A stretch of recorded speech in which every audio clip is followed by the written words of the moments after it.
ክቡር ዶክተር አብይ አህመድ የኢፌዴሪ ጠቅላይ ሚኒስትር፣ ክቡር አቶ አገኘሁ ተሻገር የፌዴሬሽን ምክር ቤት አፈ ጉባኤ፣ ክቡር አቶ ታገሰ ጫፎ የኢፌዴሪ ሕዝብ ተወካዮች ምክር ቤት አፈ ጉባኤ፣ ክቡራን ሚኒስትሮች፣ ጥሪ የተደረገላችሁ እንግዶች እንደምን ዋላችሁ። እኔ የማቀርበው የፋና ሚዲያ ኮርፖሬሽን የሪፎርም ውጤት ነው። ፋና ሚዲያ ኮርፖሬሽን በኢትዮጵያ ተቋማት ሪፎርም ውስጥ ምሳሌ ሊሆን የሚችል በኢትዮጵያ ሚዲያ ኢንዱስትሪ ውስጥ የተሰበሰበ አቅም ነገን የተሻለ የማድረግ ዓላማን ተልእኮን ያነገበ ነው። በፈጠራ በአሳታፊነት በተደራሽነትና ሞጋችነት ተጽዕኖ ፈጣሪነት የሚታወቀው ፋናና በተለይም ደግሞ ታሪክን በመሰነድ በዶክመንተሪ እንዲሁም ደግሞ በተለያዩ አካባቢዎች ላይ የጥናትና ምርምር ዳሰሳዎችን በማካሄድ በህዝብ ግንኙነት ዘርፍ ጥሩ ተሞክሮ ያለው ዋልታ ሁለቱ የተደመሩ አቅሞች ሆነው ግን ደግሞ ምንጫቸውም የገቢ ምንጫቸውም ይዘታቸውም ባለቤትነታቸውም አንዱ ነው የተለያየ አደረጃጀት የነበራቸውን ሰብሰብ በማድረግ የሰው ኃይል ቴክኖሎጂና የይዘት ተልኳቸውን አቅም በድማሮ የተፈጠረ ፋና ሚዲያ ኮርፖሬሽን ተብሎ ነው። የዚህ ሪፎርም ዋና እሳቤው መነሻ ያደረገው በተለይ ብዝሃ ዘርፍን በይዘት በተደራሽነት በአሳታፊነት ማጠናከር በአደረጃጀት ደረጃ የነገን ስራ ታላሚ ያደረገ የኢትዮጵያን የማብሰር ተልእኮዎችን በልኩ ለመግለጥ ታሳቢ ያደረገ አደረጃጀት እንዲኖረውና ዘመኑ የደረሰበትን ቴክኖሎጂ ደግሞ በዲጂታል ተወዳዳሪነት አማራጮችን ማብዛት እንደየ ጠቀሜታው ማምጣት ነው። ዋና ግቡ ገዢ ትርክት ዋናው መዳረሻችንም የይዘታችን ተልእኮ ከማዝናናት ማስተማርና ማሳወቅ በዘለለ የትላንቱ ስብራታችንን የምንጠግንበት ጉድለታችንን የምንሞላበት ዛሬን ሰርተን ነገን የተሻለ ተስፋን የምናሳይበት ይዘታችን ቅኝት እንዲሆኑ ነው። ይሄ ደግሞ የኢትዮጵያ መልክ ህብረ ብሔራዊነት ወንድማማችነትና የእህትማማችነትን እሴት ማጽናት በሁሉም መልክ በሚሰሩ ስራዎች ውስጥ ትውልዱ በኢትዮጵያ ብሔራዊ ጥቅም ላይ የሚደራደር እንዳይሆን የኢትዮጵያ ብሔራዊ ጥቅም የሁሉም ዜጋ ተልእኮ ግብ ነገን የማሻገር እንዲሆን ማስተማር፣ መረጃ መስጠትና ቀዳሚ መሆን በሁሉም መስክ የሚሰሩ ኢትዮጵያ ለከፍታዋ ለመሻገር የምትሰራቸው ስራዎች የኢትዮጵያን ብልጽግና ማረጋገጥን በፋና ሚዲያ ኮርፖሬሽን ጠንካራ የንግድ ሚዲያ በመሆን ኢትዮጵያን የማብሰር ተልእኮ ያደረገ ነው። እነኚህ ዓላማና ግቦች ደግሞ በብቁ ተወዳዳሪና በተለይም ደግሞ ነፃነቱ የተከበረለት ተቋም ተፈጥሯል። በይዘት ቅኝታችን ኢትዮጵያን አብሳሪ እንዲሆን በአደረጃጀት በሁሉም ዘግ ተደራሽ የመሆን እድልን የሰጠ በገበያ ደግሞ የተበታተነው ሀብት ተሰብስቦ ትርፋማነትን ማረጋገጥና በቴክኖሎጂ ደግሞ ከትላንቱ ዛሬን የዛሬን ደግሞ ፈተናን ወደ ድል በመቀየር ማሻገር።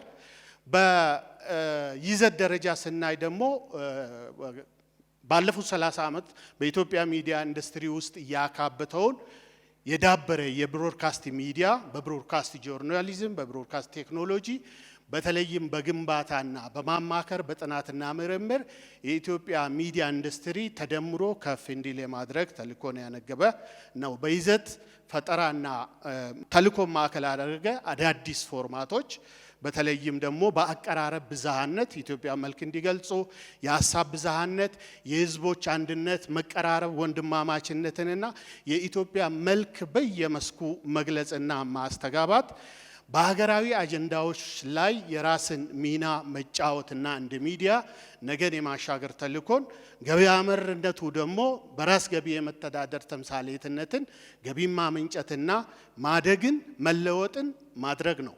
በዓለም አቀፋዊነት ደረጃ ከሪፎርሙ በኋላ የብሪክስ አባል ሀገር ሆነናል። ከራሽያ ሚዲያ ቴሌቪዥን ጋር ከቻይና ሚዲያ ግሩፕ ጋር የጋራ ስምምነት አለን። እነኚህ ምን እድሎች ሰጡን? ቴክኖሎጂና ይዘትን እንለዋወጣለን። እኛ የምንሸጠው ቴክኖሎጂ ሳይሆን ከነሱ ምርጥ ተሞክሮን እንቀምራለን። እኛ ለነሱ የምንልከው ይዘት ደግሞ ስለ ኢትዮጵያ የኢትዮጵያን ቋንቋ ለማያውቁትና ኢትዮጵያዊ ላልሆኑት የኢትዮጵያን ገጽ ጸጋ መግለጽ እድል የሰጠን ነው። በቁሳዊ ሀብትም ከዛሬ በላይ ነገን የተሻገረ ጠንካራ እንዲሆን ያደረገ ነው። በሚዲያ ስርጭት አውታር ደረጃም በቴሌቪዥን 2 ቻናሎች ሆነው ነው የመጡት።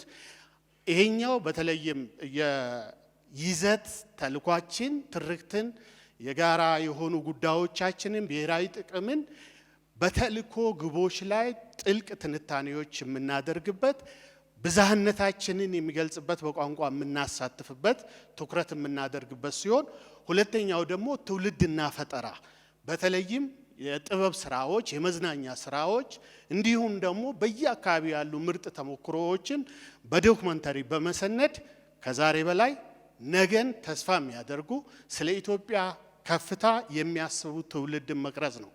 በሬዲዮም እንደዚሁ ተደራሽነታችን ከፍ ብሎ የመጣበት ነው።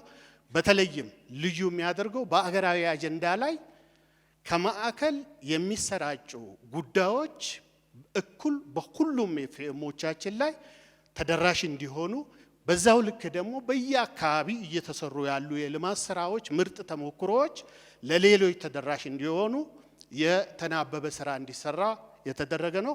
በኢትዮጵያ ሚዲያ ኢንዱስትሪ ውስጥ ተደራሽ መሆን ብቻ ሳይሆን ደግሞ በኢትዮጵያ ተቋማት ግንባታ ውስጥ በተለይም በቴክኖሎጂው ዘርፍ የተሰሩ ስራዎች ለሬዲዮ ከፍተኛ እድል ይዘው ነው የመጡት።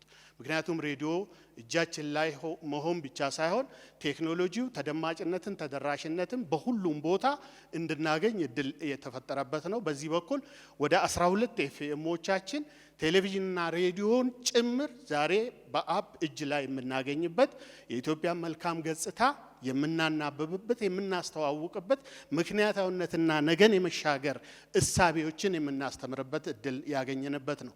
ብዝሃነት የኢትዮጵያ መልክ ከ2 ወደ 7 ቋንቋ አሳድገናል።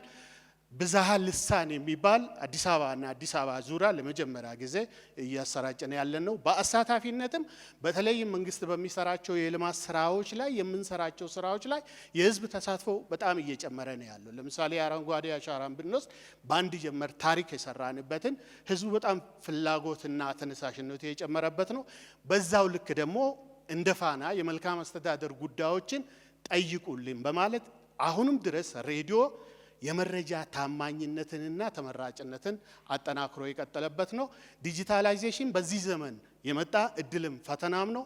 በፋና ሚዲያ ኮርፖሬሽን በዘርፍ ደረጃ በሚዲያ ኮንቨንጀንስ የምንለውን አሳድገን የመጣንበት 3ቱን አናበን የምንሄድበት ተመራጭ ተአማኒ ቀዳሚ ተጽዕኖ ፈጣሪና በተለይም አካታችን ትውልድን ማዕከል ያደረገ እውነትም ከውሸት የሚለይበት ተሻጋሪ ይዘቶችን የምናሰራጭበት በተሳትፎ ደረጃ በተደራሽነት ደረጃ በሁሉም ፕላትፎርሞቻችን ላይ አሁን እስከ 16 ሚሊዮን ተደራሽ ያለን ነው።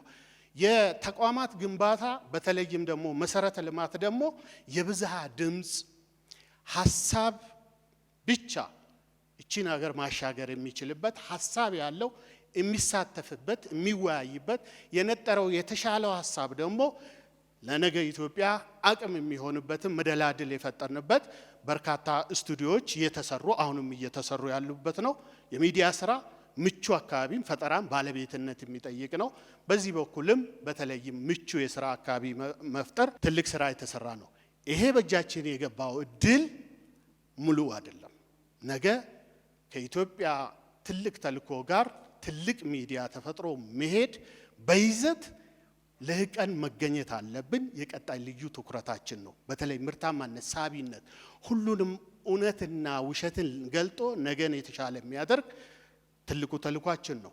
ውድድራችን በአገር ውስጥ በአገርኛ ቋንቋ ብቻ ሳይሆን ዓለም አቀፍን ማድረግና የኢትዮጵያን መልካም ገጽታዎች በዓለም ተደራሽ የማድረግ የቀጣይ ልዩ ተልኳችን ነው። ዲጂታል ፈተናው ወደ እድል የመቀየር ተጽዕኖን መቋቋም ብቻ ሳይሆን ሁሉንም ዲጂታል ፕላትፎርሞች በመጠቀም ነገን የተሻለ የማድረግ ተልዕኮ አለን። ኢትዮጵያን እናብስር። አመሰግናለሁ።